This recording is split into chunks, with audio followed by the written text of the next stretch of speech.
Hello everybody, मैं doctor Taufiq Hussain, associate professor in higher education. हम चूहानों के विषय में चर्चा कर रहे थे। पिछले व्याख्यान में हमने रणथंभौर के चूहानों की चर्चा की। आज हम जालोर के चूहानों की चर्चा करेंगे। जैसा कि आप जानते हैं कि जालोर राजस्थान के दक्षिणी पश्चिमी भाग में स्थित एक छोटा सा राज्य था मध्यकाल में। और जालोर इसलिए कहा जाता था, प्राचीन काल में जालोर को जबालीपुर है वो कहा जाता था। और यहाँ जालोर के अंदर एक दुर्ग था जिसे सोनगिरी या सोनगढ़ का दुर्ग है वो कहा जाता था। जालोर को जालोर इसलिए कहा जाता था कि ऐसा कहा जाता है कि यहाँ जाल के जो पेड़ थे उनका बाहुल्य था। और जाल के पेड़ों की सीमा वाला क्षेत्र होने के कारण से ये जो क्षेत्र है जालोर का क्षेत्र, जिसको जबालीपुर कहा जाता था, इसको जालोर कहा गया है। और ऐसा भी कहा जाता है, ऐसा भी मान्यता है कि महर्षि जबाली ऋषि की ये कर्म भूमि थी जालोर, इस कारण से ये जबालीपुर कहलाया। तो जाल पेड़ों की जो वृक्ष की उनकी बहुलता और महर्षि जो जबाली की जो कर्म भूमि है होने के कारण से जो जालोर है या जबालीपुर है वो जालोर कहलाया।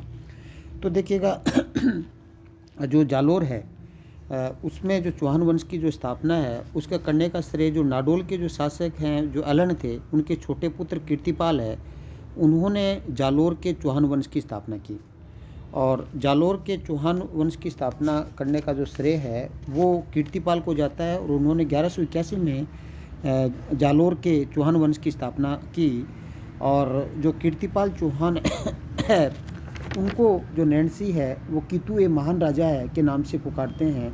और कीर्तिपाल चौहान ने परमारों को हराया और चालुक्यों के सहयोग से उन्होंने जो परमारों को वो हराया। और सुंदा अभिलेख में कीर्तिपाल को राजेश्वरी भी कहा जाता है। और जैसा कि आप जानते हैं कि जो सोनगरा चौहान है उनकी जो कुल देवी है उसको आशापुरा माता है वो कहा जाता है। और आप ये भी जानते हैं कि यहाँ जो सोनगढ़ का जो पर्वत है के कारण से यहाँ के जो चौहान है वो सोनगरा चौहान कहलाए। तो एक तरह से जालोर के जो चौहान है उनको सोनगरा चौहान है वो भी कहा जाता है। तो जो सोनगरा चौहान है जालोर के जालोर के सोनगरा चौहान वंश का जो संस्थापक है वो, जैसा कि मैंने पूर्व में बताया कि जो अलण के जो पुत्र हैं, नाडोल के जो अलण थे, नाडोल के जो शासक अलण, उनके पुत्र कीर्तिपाल को माना जाता है। और इन्होंने 1181 में है वो नागौर के जो जालोर के चौहान वंश की स्थापना की। और इनके विषय में ये भी कहा जाता है कि इन्होंने जो मेवाड़ के सामंत सिंह है उसको भी पराजित किया। और जो कीर्तिपाल जो चौहान है उसके पश्चात है वो जो कहना चाहिए कि जालोर के अनेक शासक हुए, जिसमें समर सिंह है, उदय सिंह है, चाचिक देव है और सामंत सिंह है। ये प्रमुख शासक हुए जिनकी बहुत ज़्यादा महत्वपूर्ण उपलब्धि नहीं है कि कीर्तिपाल के बाद में जैसे समर सिंह बनते हैं। तो जो समर सिंह है उन्होंने जालोर के जो दुर्ग है उसको सुदृढ़ किया। और जो नाडोल है, भीनमाल है, बाड़मेर है, रतनपुर है, सांचौर है आदि जो प्रदेशों को जीत करके है वो जो चौहान वंश है, जालोर के चौहान वंश है, जो चौहान साम्राज्य है उसको विस्तृत किया या विस्तृत करने का श्रेय है वो समर सिंह को जाता है।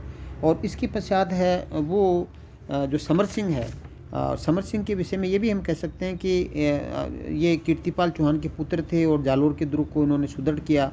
और समर सिंह की जो पुत्री थी लीला देवी है, उसका जो विवाह वो चालुक्य शासक भीमदेव से है वो होता है।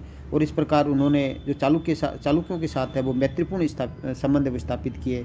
और एक तरह से एक जालोर के दुर्ग के चारों ओर है वो सुदृढ़ प्राचीर और शस्त्रागार का निर्माण भी करवाया। इस तरह से समर सिंह है वो 1182 से 1205 के मध्य है वो शासक रहते हैं। और उसके पश्चात 1200 समर सिंह के पश्चात है वो उदय सिंह चौहान है वो जालोर के शासक बनते हैं। और इनके समय में है वो इल्तुतमिश है वो जालोर पर आक्रमण करता है। और नासिरुद्दीन महमूद है वो भी, उनके भी आक्रमण होते हैं, लेकिन उदय सिंह है वो उन दोनों के आक्रमणों को है वो असफल कर देता है। और इनको जो उदय सिंह है उन्होंने लवण प्रसाद है, गुजरात का जो लवण प्रसाद है उसको वो पराजित किया। और एक प्रकार से जालोर की सीमा है उसमें को विस्तृत करने के अंदर महत्वपूर्ण भूमिका है वो उदय सिंह ने की। तो उदय सिंह के पश्चात है वो चाचिक देव है। चाचिंग देव है वो जो जालोर के चौहान वंश के जो शासक बनते हैं, और इनके समय में है वो कोई मुस्लिम आक्रमण नहीं होते हैं। और चाचिक देव वो अपनी पुत्री रूपा देवी का जो विवाह वो मेवाड़ के शासक है वो तेज सिंह के साथ वो करते हैं। और इसके पश्चात है चाचिंग देव के पश्चात वो सामंत सिंह वो शासक बनते हैं, और जो चाचिक देव के पुत्र थे, और इनका है वो जलालुद्दीन खिलजी के साथ है, और अलाउद्दीन खिलजी है। इन दोनों का जो आक्रमण का सामना है वो सामंत सिंह करते हैं। और सामंत सिंह है, ये महत्वपूर्ण बात है कि सामंत सिंह है वो अपने जीवन काल में ही अपने जो पुत्र है, जो योग्यतम पुत्र था कानड़ देव, उसको है वो अपना उत्तराधिकारी है वो बना देते हैं, अपना उत्तराधिकारी है वो घोषित कर देते हैं। तो इस तरह से क्या है कि हम देखते हैं कि जो कानड़ देव है वो जालोर के चौहान वंश का सबसे प्रतापी शासक है, वो माना जाता है कानड़ देव को। तो जो कानड़ देव है वो उनका जो एक तरह से हम कहें कि इनका जो पुत्र है उनका नाम है, जिसके बारे में अपना आगे अध्ययन करेंगे, वीरमदेव चौहान थे। और उनका जो दरबारी कवि है वो पद्मनाभ थे, और जिन्होंने 2 ग्रंथों की रचना की थी, एक तो कानड़ देव प्रबंध और एक वीरमदेव सोनग्रह है उसकी रचना करी। और इनके जो मुख्यमंत्री है वो जेता देवड़ा थे। तो देखिएगा कि जो जालोर का जो दुर्ग है वो एक प्रकार से क्या है कि हम ये कहें कि जो जालोर का दुर्ग है वो एक तरह से उनकी जो भौगोलिक स्थिति है, उसकी जो व्यापारिक स्थिति है, और जो सामरिक जो स्थिति है, उसके कारण से जालोर का दुर्ग है वो अत्यधिक महत्वपूर्ण था। और इस कारण से है वो अलाउद्दीन खिलजी है वो जालोर के दुर्ग पर अधिकार करना चाहता था, क्योंकि गुजरात और मालवा पर अधिकार करने के लिए है वो जालोर से जो मार्ग जाता था वो एक तरह से एक सीधा मार्ग था। तो जो अलाउद्दीन खिलजी है वो एक प्रकार से गुजरात पर अधिकार करना चाहता था, और गुजरात पर अधिकार करने के लिए उसने जब सेना जा रही थी गुजरात की ओर, तो वो जालोर से होकर गुजरना चाहती थी। कानड़ देव से इसके लिए इजाज़त मांगी तो कानड़ देव ने एक तरह से मना कर दिया।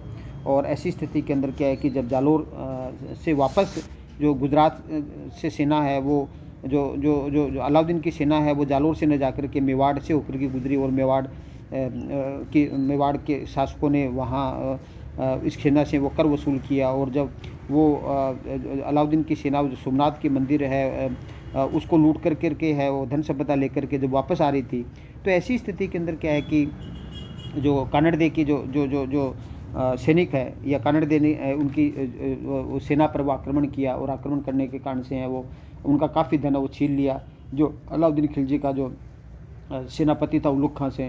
तो ऐसी स्थिति के अंदर ये जो बातें हैं ये जो उनकी सेना ने है वो अलाउद्दीन खिलजी को बताई, तो ऐसी स्थिति में अलाउद्दीन खिलजी है वो उस पर आक्रमण करता है।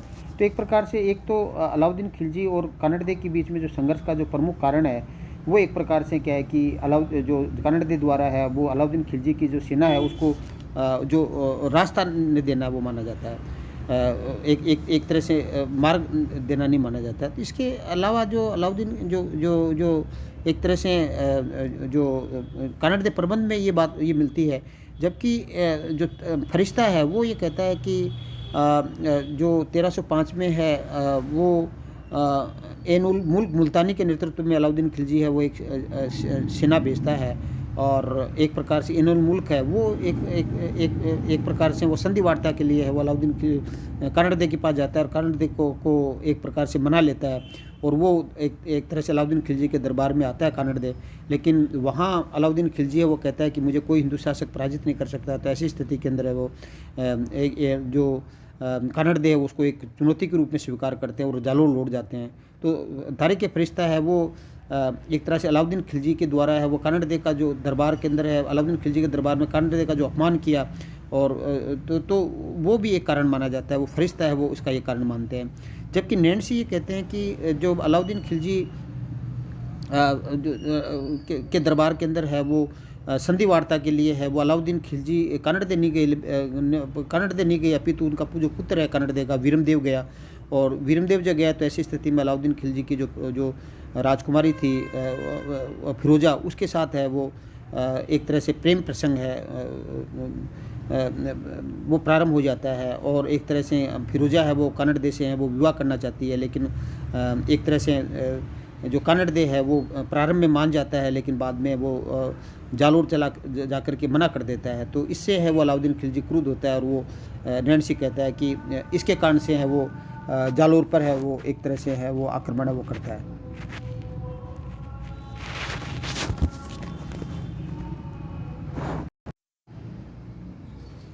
तो इस प्रकार जो जो कानड़देव और जो अलाउद्दीन खिलजी की मध्य है वो युद्ध के जो कई कारण है, जैसे फरिश्ता है और कानड़देव प्रबंध में अलग अलग विवरण मिलता है, नैन्सी अलग बात करता है।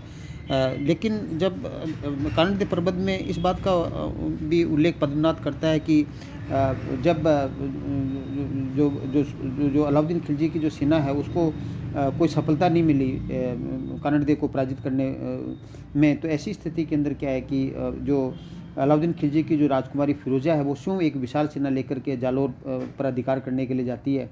और जो ऐसी स्थिति के अंदर जो जो कानड़देव है वो राजकुमारी फिरोजा का है वो राजपूत परंपरा के अनुसार है वो उचित आदर सत्कार करता है, लेकिन वो वीरमदेव से विवाह करने का अनुरोध है उसको अस्वीकार कर देता है। तो ऐसी स्थिति में हताश होकर के वो फिरोजा है वो वापस दिल्ली लौट आती है। और इसके पश्चात फिरोजा का जो लालन पालन करने वाली जो धाई थी गुलबहिश्त है, वो एक विशाल सेना लेकर के है वो जालोर की ओर बढ़ती है। और वो एक प्रकार से ये सोचती है कि वो वीरम को किसी भी स्थिति के अंदर है वो पकड़ करके है वो राजकुमारी को सुपुर्द करेगी। लेकिन जो मुस्लिम सेना और जो जालोर की जो राजपूत सेना के बीच के अंदर है वो युद्ध होता है, और इस युद्ध के अंदर क्या है कि वीरमदेव है वो वीरगति को प्राप्त है वो हो जाता है। तो ऐसी स्थिति में जो धाय है वो गुलभीष्ट है वो बहुत दुखी होती है, और वो वीरमदेव का जो शव लेकर के है वो दिल्ली की ओर है वो रवाना होती है और वहाँ फिरोजा को सौंपती है। और फिरोजा ने इसे इसका जो एक हिंदू विधि विधान के अनुसार है वो एक प्रकार से है वो अंतिम संस्कार करती है, और खुद यमुना में कूद करके छलांग लगा करके है वो अपनी यही लीला वो समाप्त कर लेती है। तो इस प्रकार ये जो विवरण है वो हमें मिलता है। तो ऐसी स्थिति के अंदर जब फिरोजा है वो भी मर जाती है और वीरमदेव भी मर जाते हैं की मृत्यु हो जाती है, तो ऐसी स्थिति के अंदर क्या है कि जो अलाउद्दीन खिलजी है वो जालोर पर अधिकार करने के लिए 1308 के अंदर एक विशाल सेना के साथ रवाना होता है। और एक तरह से जालोर के 30 मील दूर स्थित जो सिवाना का जो दुर्ग है जो उस पर सिवाना का जो दुर्ग है उस पर एक प्रकार से क्या है कि वो घेरा डालता है, और वहाँ जो सिवाना का जो दुर्ग है उसकी चारों ओर अलाउद्दीन खिलजी है वो घेरा डाल लेता है और उसको कोई सफलता नहीं मिलती है। तो ऐसी स्थिति के अंदर क्या है कि अलाउद्दीन खिलजी है वो अब उस स्वयं एक सेना लेकर के है वो दिल्ली से सिवाना की ओर रवाना होता है। और इस समय है वो एक तरह से जो सिवाना का जो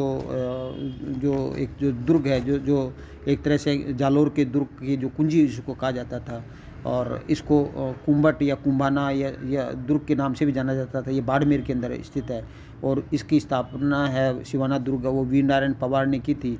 और यहाँ क्या है कि जो एक तरह से जो इसका जो भार है वो सिवाना दुर्ग का भार वो शीतल देव के पास था, और लेकिन जो भावले नामक इसका जो सेनापति है उसके विश्वासघात के कारण से हैं वो जो अलाउद्दीन खिलजी का जो सेनापति है कमालुद्दीन गुर्ग है वो सिवाना दुर्ग पर वो अधिकार कर लेता है। और ऐसी स्थिति में अलाउद्दीन खिलजी है वो कमालुद्दीन गुर्ग को ही है वो सिवाना के दुर्ग का प्रशासक नियुक्त कर देता है, और सिवाना दुर्ग का नाम है वो बदल करके खैराबाद है वो रख देता है।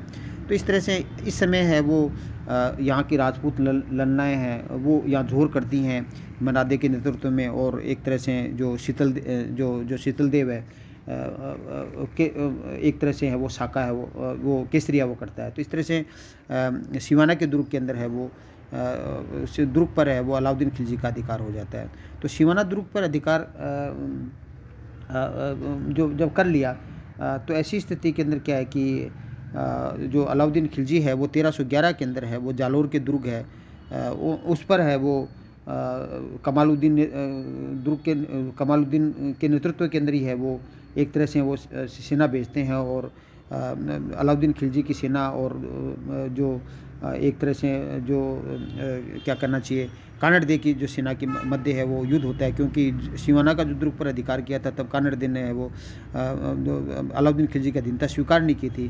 तो ऐसी स्थिति के अंदर क्या है कि काफ़ी लंबे समय तक वो अलाउद्दीन खिलजी ने घेरा डाले रखा, या कमालुद्दीन जो गुर्ग है उसने जब दुर्ग का घेरा डाले रखा उसके बाद भी जब सफलता नहीं मिली तो ऐसी स्थिति के अंदर क्या है कि अलाउद्दीन खिलजी है वो एक कूटनीति का सहारा लेता है, और जो एक तरह से कानड़ का एक सेनापति था, दहिया सरदार बीका है, उसको है वो एक प्रकार से है वो अलाउद्दीन खिलजी है वो अपनी ओर मिला लेता है, और उसको एक प्रकार से जालोर के दुर्ग का स्वामी बनाने का जो सपन दिखाता है, और वो एक जालोर के दुर्ग का जो गुप्त मार्ग है वो बता देता है। और ऐसी स्थिति के अंदर क्या है कि जब ये इस विश्वासघात का जब पता है तो उसकी पत्नी को लगता है, तो पत्नी है वो दहिया सरदार बीका को है वो मौत के घाट है वो उतार देती है। लेकिन ये समय इसमें देर हो चुकी थी, क्योंकि वो कानड़ देव को बताने ही जा रही थी। तो ऐसी स्थिति में वो मुगल जो अलाउद्दीन खिलजी की जो सेना है वो एक प्रकार से है वो कानड़ देव की सेना पर टूट पड़ती है, और ऐसी स्थिति के अंदर क्या है कि कानड़ देव है वो वीरगति को प्राप्त होते हैं, और अलाउद्दीन खिलजी है वो 1311 के अंदर है वो जो क्या कहना चाहिए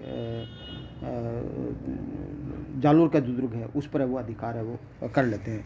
और जालोर के जो दुर्ग पर जो अधिकार है होने के साथ ही है वो एक प्रकार से है वो जो कानड़ देव है वो एक प्रकार से वीरगति को है वो प्राप्त हो जाते हैं, और उसके साथ ही एक प्रकार से है वो जालोर की जो चौहान शाखा है उसका है वो अंत हो जाता है। तो जालोर का जो दुर्ग है उसका जैसे कि मैंने बताया कि दुर्ग का जो निर्माण है वो प्रथियार शासक नागभट्ट ने करवाया था, और जालोर का जो दुर्ग है वो कांचनगिरी है, सोनगिरी है, सुवर्णगिरी है आदि नामों से है वो जाना जाता है। इसके बारे में आपको पता ही है। और जो जो जो कहना चाहिए कि जो जालोर का जो दुर्ग है उस पर एक प्रकार से क्या है कि जब जो अलाउद्दीन खिलजी है उसका एक प्रकार से वो अधिकार है वो हो जाता है, और इसके साथ ही है वो एक प्रकार से है वो जालोर की चौहान शाखा है उसका है वो पतन हो जाता है। तो इस प्रकार हम ये कह सकते हैं कि चौहानों की एक जो महत्वपूर्ण शाखा जालोर शाखा है उसका भी है उसका जो पतन है वो भी है वो हो जाता है। लेकिन उसके पश्चात भी है वो खिलजी के पश्चात तुगलक और सईद जो शासक उन्होंने भी जालोर पर प्रभुत्व स्थापित करने का प्रयास किया, लेकिन स्वतंत्रता और स्वाभिमान के जो प्रिय राजपूत सैनिकों को वो जीत नहीं सके। तो इस प्रकार राजपूतों ने मुस्लिम आक्रमणों के समक्ष है वो स्थायी रूप से कभी समर्पण नहीं किया। इसके पश्चात भी है वो जो तुर्क है उनको है वो राजपूतों के साथ है वो संघर्ष है वो करना पड़ा। Thank you. जय हिंद, जय भारत।